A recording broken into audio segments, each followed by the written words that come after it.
Bom, essa aqui é a primeira aula de geometria projetiva, né? Que é o grande foco aí. Bom, todas essas geometrias não euclidianas, geometria hiperbólica, geometria elíptica, geometria projetiva, surgiram do fato do pessoal lá na Idade Média querer desmentir o axioma das paralelas proposto pelo Euclides, né? Então, o que as pessoas gostam de falar é que a geometria euclidiana ela mostra o mundo como o mundo deveria ser, né? E essas outras geometrias não euclidianas elas mostram o mundo como ele realmente é, né? Porque, por exemplo, imagine você no trilho do trem aqui, certo? Quando você está de perto, olhando de cima o trilho do trem, você vê visivelmente que essas retas são paralelas, certo? Porque imagine o contrário, se elas não fossem paralelas, o trem ia descarrilhar em algum momento, porque elas iam se intersectar e o trem ia virar, certo? Então elas têm que ser paralelas, né? Mas se você, ao invés de olhar de cima para baixo, olhar do começo da ferrovia até o final, você vai perceber que, por exemplo, no ponto de fuga, que é o chamado, né? Esse ponto aqui, as duas retas, elas se encontram, certo? E como pode isso? Se você olhar de cima para baixo, são paralelas, mas se você olhar do começo da ferrovia até o final, elas se encontram, né? O que mostra, mais uma vez, que são geometrias de perspectiva, né? Que vão depender da sua perspectiva. E que um modelo que descreva tanto você olhando de cima para baixo, quanto do começo ao fim da ferrovia, é praticamente inviável, né? Porque, de acordo com a sua perspectiva, o modelo muda. Porque se você olhar de cima para baixo, as retas são paralelas, perfeitinhas. Mas se você olhar do começo para o final, elas se encontram, certo? E como podem retas paralelas se encontrarem, né? Nesse ponto de fuga conhecido aí. E isso não ocorre só na ferrovia, não. Ocorre até dentro da sua própria casa, certo? Imagine você aqui e alguém aqui olhando para a televisão, certo? Como as pessoas estão em lugares diferentes, obviamente elas terão perspectivas diferentes da televisão, certo? Cada uma pode enxergar uma posição aparente diferente da que a televisão está, né? Por isso que no desenho aqui está ilustrado outro ponto de fuga, ó, que é um ponto que distorce um pouco a real localização da televisão.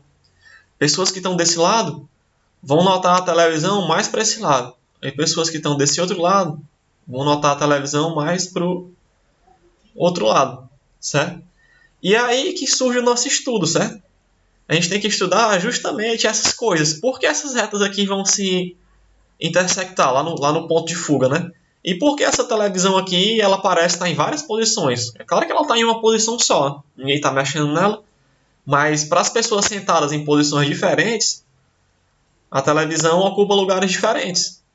Aliás, ela parece ter lugares diferentes, tem perspectivas diferentes, né? E esse é o tema, certo? A grande discussão aí no, no curso.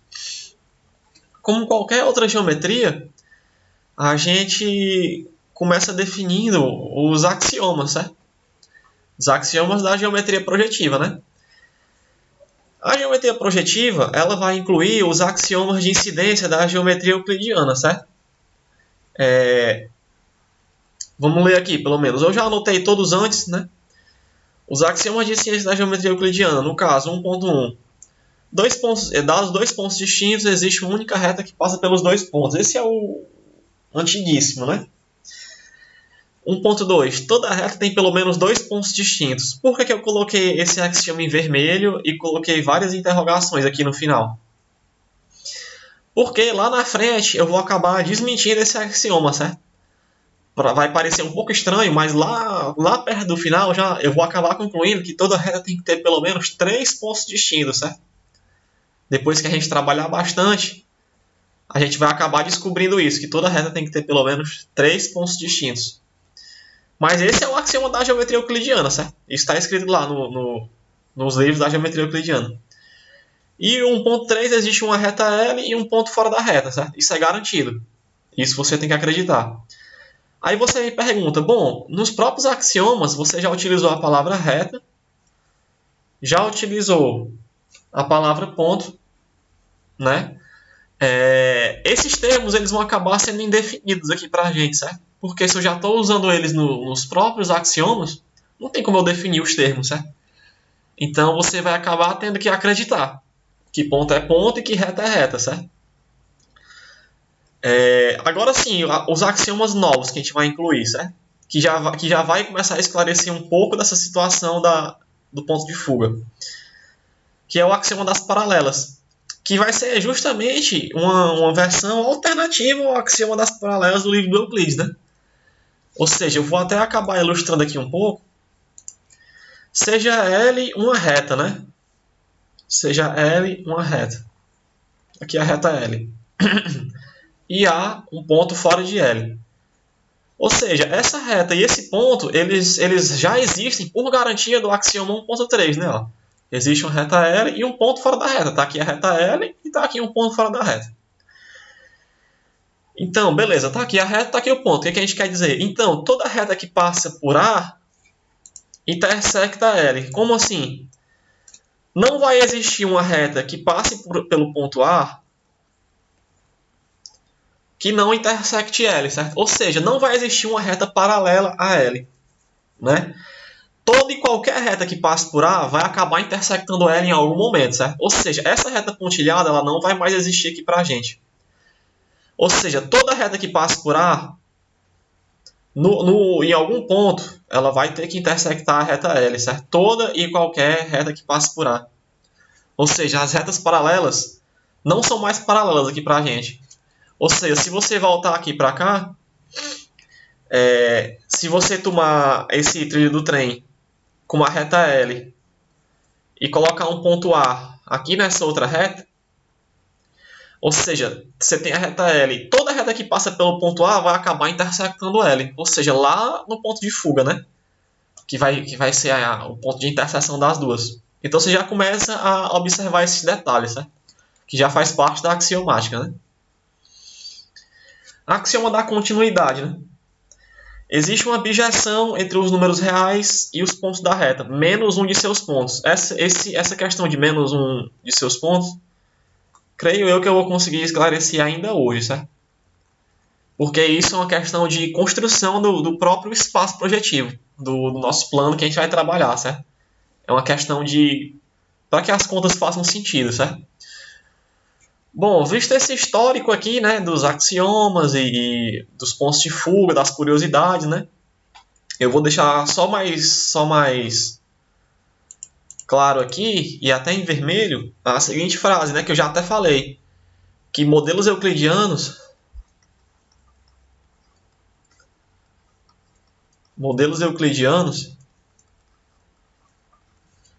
mostram um mundo ideal.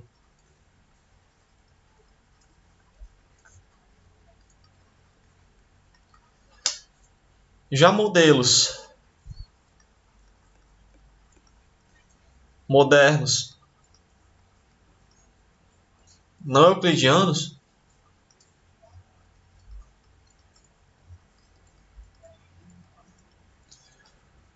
mostram um mundo real. Só para contar aí a historinha, né, lá do Euclides, que ele propôs o axioma das paralelas, que você tem uma reta A, uma reta L e um ponto A fora de L, também são garantidos, esse ponto A também é garantido, existe uma única reta paralela a L que passa por A. Esse é o axioma das paralelas, né? O que aconteceu? O pessoal queria desmentir a geometria do Euclides, certo? Então o que foi que eles fizeram? Eles pegaram esse axioma e negaram, que foi o que a gente fez, né? A gente acabou de negar esse axioma.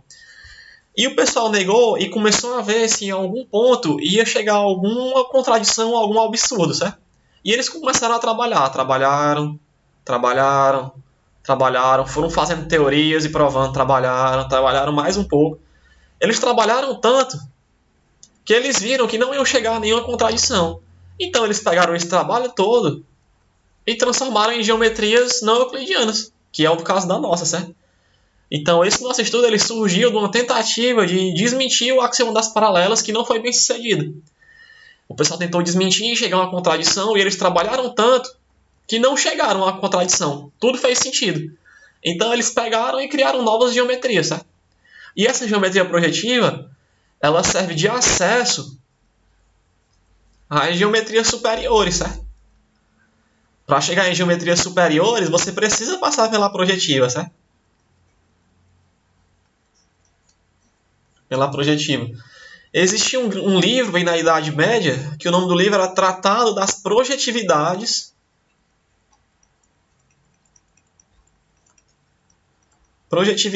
das Figuras Planas. Que era um livro ensinando as pessoas a pintarem, certo?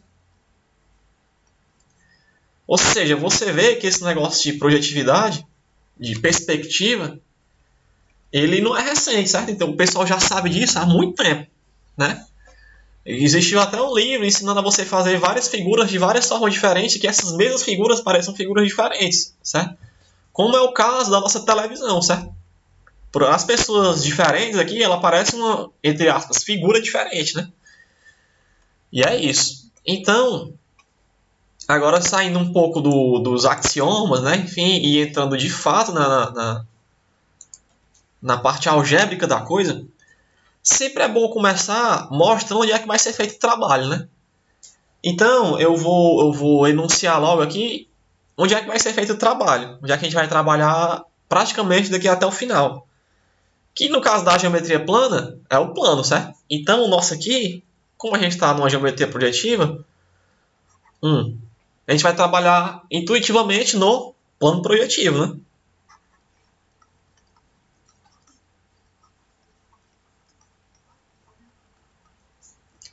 É óbvio que esse cara aqui é um cara onde valem todos aqueles axiomas, né? Inclusive, esse vai ser um exercício que eu vou fazer no final. Eu vou pegar todos aqueles axiomas e vou provar cada um deles usando a álgebra do plano projetivo, certo? Porque tem que ser provado. Se não puder ser provado, não faz sentido o que a gente está fazendo, né? Mas agora o que eu quero é mostrar pra gente quem que vai acabar sendo esse cara, o plano projetivo. Você pega aí o R3, certo? Que são o espaço, o R3, e você tira a origem, certo? O ponto 000, certo? Esse já mostra aqui um detalhe curioso, ó. Você pegou o R3 e tirou o 00, certo? Que é a origem. Aí você volta aqui e dá uma lida nesse axioma, ó. Existe uma objeção entre os números reais e os pontos da reta, menos um de seus pontos. Quem será esse ponto, né? Quem será esse cara? Bom, aqui você já consegue ver quem que vai acabar sendo o cara, né? Vai ser o 000. Se você tiver uma reta projetiva, que ainda vou dizer o que é, que passe pelo 000, essa reta vai ter todos os pontos, menos um ponto, que vai ser o 000 porque ele já está fora da nossa construção, certo?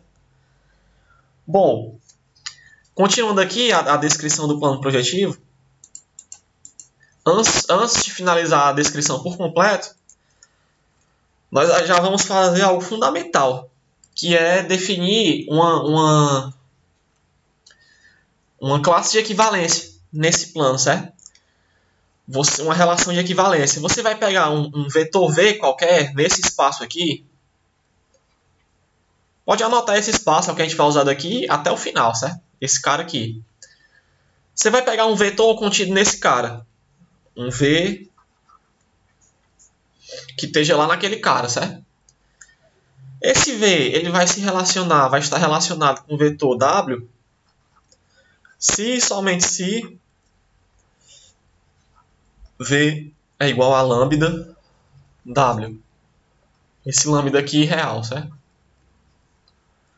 Aí você nota ó, que não existe mais um único vetor, certo? Você já observa aqui de cara. Você vê que existe uma classe de equivalência de vetores, né? Ou seja, que infinitos vetores podem acabar sendo somente um para a gente agora. Será que isso aqui é realmente uma relação de equivalência, né? Não sei ainda, né?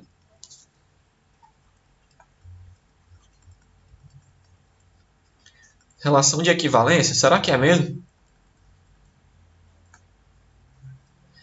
Para isso aqui ser uma relação de equivalência, a gente tem que provar 3 propriedades, né? A propriedade 1, que ela é reflexiva. Será que ela é reflexiva? É óbvio, né? Será que V se relaciona com V? Claro, porque se você pegar aqui, ó, V, ele é igual a 1 vezes o V, certo? E 1 pertence aos números reais. Então, é óbvio que V se relaciona com V, certo? Você imagina que esse 1 aqui é o lambda. Então, V se relaciona com V, certo? Provado. A gente tem que provar também uma segunda propriedade. Será que ela é simétrica? Será que o fato de eu ter V se relacionando com W implica em W se relacionando com V? Certo? Vamos ver. Então você supõe que o V está se relacionando com W. Suponha isso. Então V é igual a lambda W, certo? Só que como esse cara aqui é real e é diferente de zero, porque eu não tenho mais o zero aqui, né? Como esse cara aqui é real e diferente de zero, eu posso dividir ambos os lados dessa equação por lambda. Ou multiplicar por 1 sobre lambda, né? Então eu vou ter W é igual a 1 sobre lambda V. Certo? E esse cara aqui, ele também é real, certo? Então aqui, W está se relacionando com V, que implica W se relaciona com V. Então você concluiu que se V se relaciona com W, então W se relaciona com V. Então ela é simétrica, certo? E será que, por último, ela é transitiva?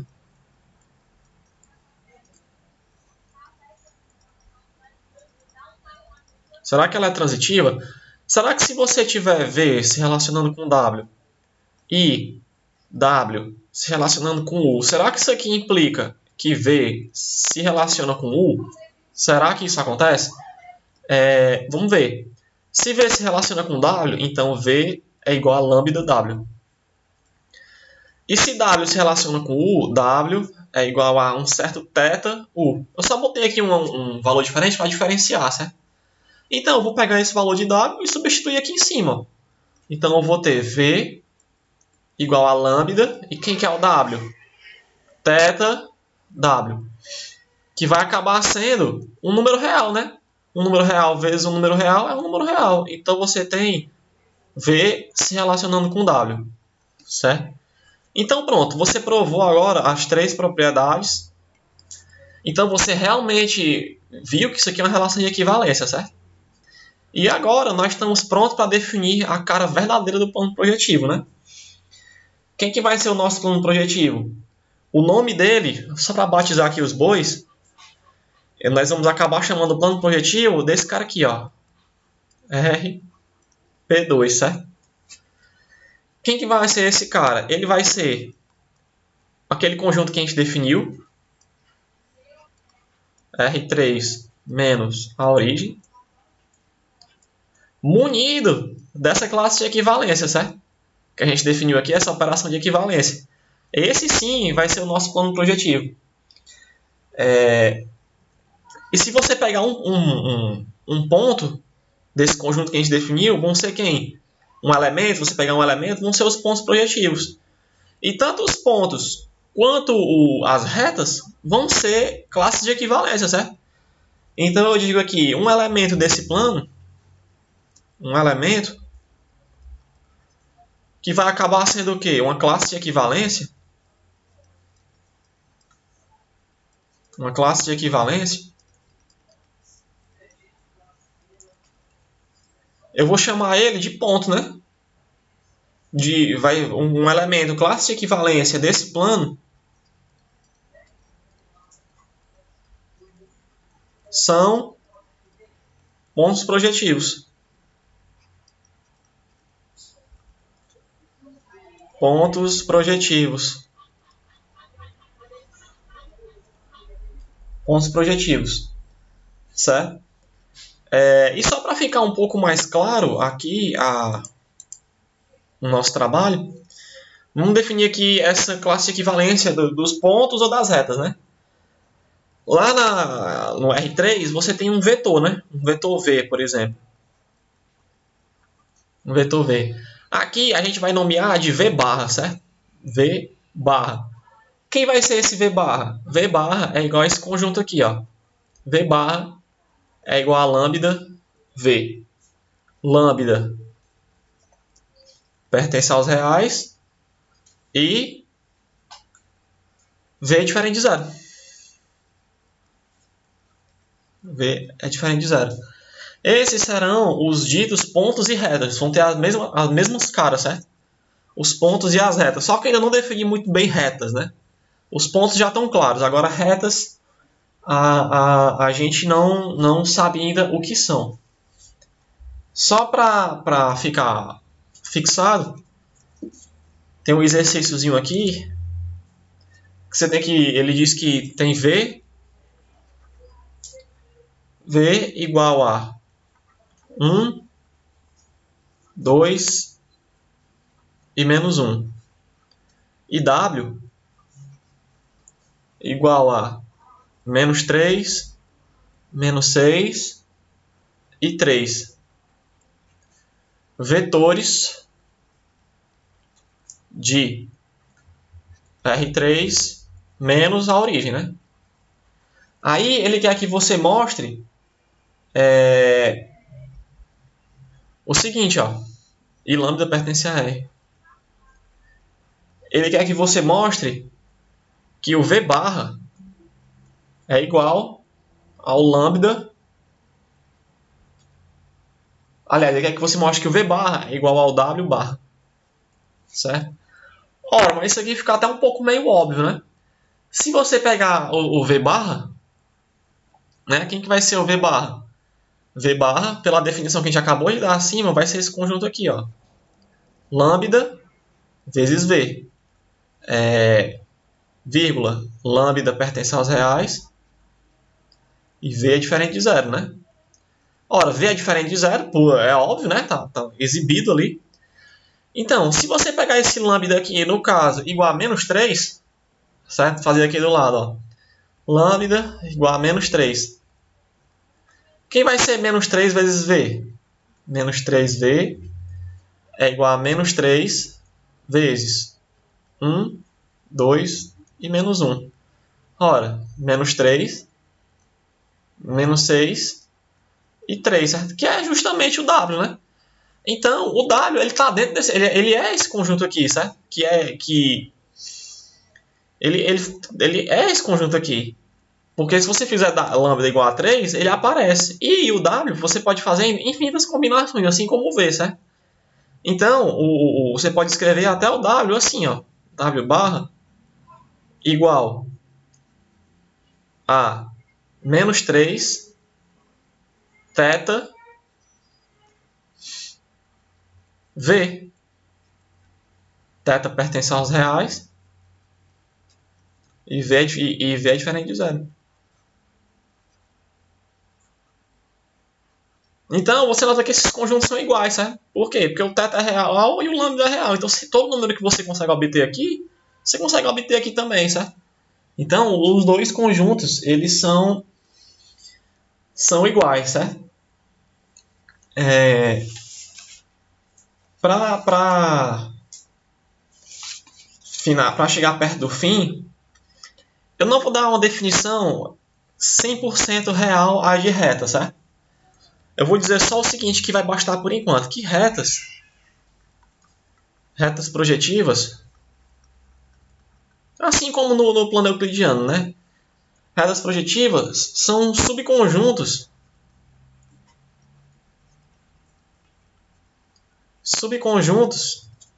do nosso plano projetivo, né? De RP2. Certo? E eu vou deixar logo aqui uma conclusão já feita, certo? Que retas projetivas na nossa geometria euclidiana seriam como, observa a palavra, seriam como planos pela origem. E pontos projetivos pontos projetivos, na nossa geometria euclidiana, seriam como retas pela origem. Retas pela origem. Certo?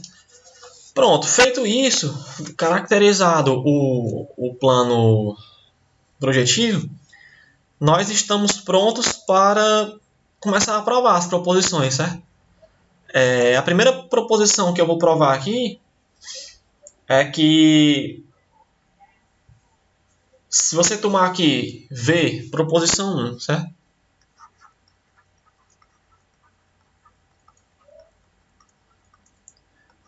Proposição 1.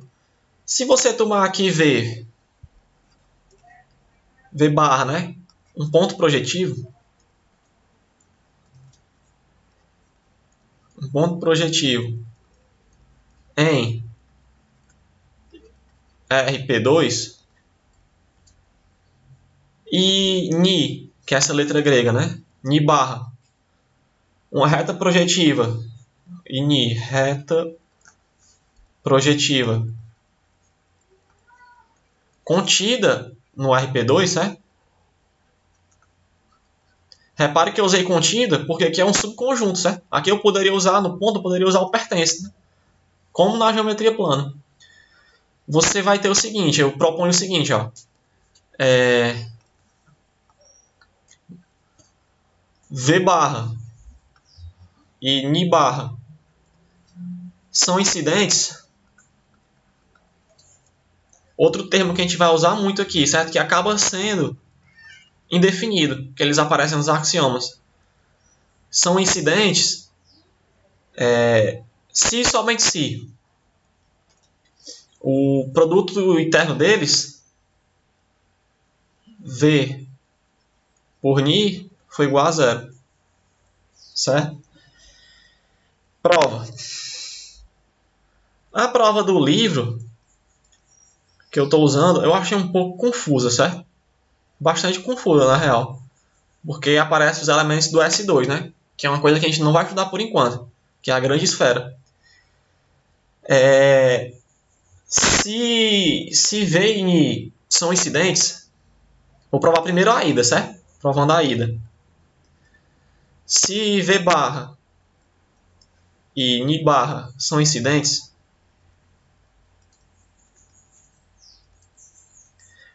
vamos imaginar que são ponto e reta, né? Que são traduzidos aqui por vetores, né? Se vetores são incidentes ou colineares, ou o ângulo entre eles dois é zero.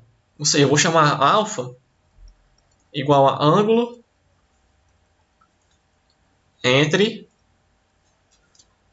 V e Ni. Repare que eu tirei a barra, porque eu estou tratando como simples vetores, certo? O ângulo entre eles é igual a zero, certo? Então, usando a fórmula, você vai ter o seguinte, ó. Produto interno de V e Ni é igual a norma de V vezes a norma de Ni vezes o cosseno de alfa, que é o ângulo entre eles dois, certo?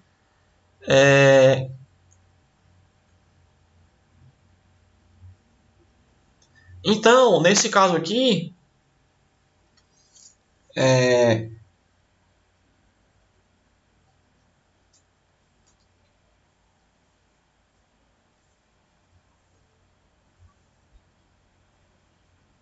como eles são incidentes, o produto aqui tem que ser igual a zero, certo? Então, como V e Ni eles são diferentes de zero, só nos resta o quê? Cosseno de alfa igual a zero. E o cosseno de alfa ser igual a zero implica o quê? Que alfa é igual a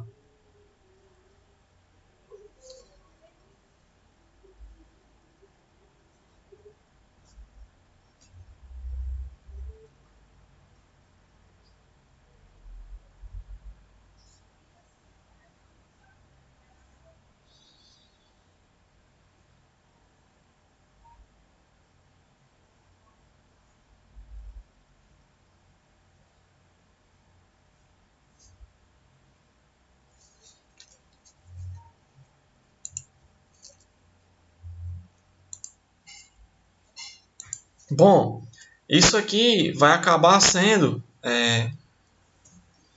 vai acabar implicando para a gente em alfa igual ao quê? Π sobre 2, né? Bom, aí você imagina o seguinte, ó. Vamos imaginar aqui dois vetores aleatórios, né? Aqui como sendo V e aqui como sendo Ni, certo? Quem que é o ponto? O V, certo? O V é o ponto. E N é a reta. Ni é a reta. Como a gente está trabalhando com classes de equivalência, todos esses pontos aqui, ó, todas essas partes são as mesmas, certo? Podia até continuar isso aqui para baixo se eu quisesse. Ó. Seriam as mesmas. Que seriam as mesmas coisas, os mesmos pontos desse ponto aqui, ó, que seria a interseção, certo? Então o produto interno deu zero, eles se intersectaram nesse ponto aqui, certo? Pronto, provamos a ida, provemos agora a volta, né? Deixa eu achar aqui um canto. Volta. Se você tem produto interno de V e Ni igual a zero, é parecido, é quase igual, né? Significa o quê? V e Ni são diferentes de zero, certo? Então você tem aqui que você tem isso aqui, módulo de V vezes módulo de Ni vezes cosseno alfa igual a zero. De novo, você tem cosseno alfa, você tem alfa igual a π sobre 2. Por quê? Porque esses caras aqui têm módulos diferentes de zero. Então o cara que pode ser zero é o cosseno de alfa, que implica em alfa igual a π sobre 2. Né? Então, vale o mesmo raciocínio daqui, ó. Se alfa é igual a π sobre 2, eles vão ser incidentes. Por quê? Porque a gente trabalha com classes de equivalência, né? Se a gente trabalhasse com pontos, eu não podia garantir isso, né? Porque o ponto podia ser que ele estivesse bem aqui, ó. E esse ponto não está nessa reta. Mas como a gente trabalha com classes de equivalência, todos esses pontos são iguais, tá? Iguais, que são iguais a esse ponto aqui, ó, que é o ponto-chave. Então, eles realmente se intersectam se e somente se o produto interno for igual a zero, certo? Então é isso. Na próxima aula eu volto com alguns exercícios e vou falar sobre mais retas, né? Retas e interseção de retas e retas determinadas por dois pontos. Era isso.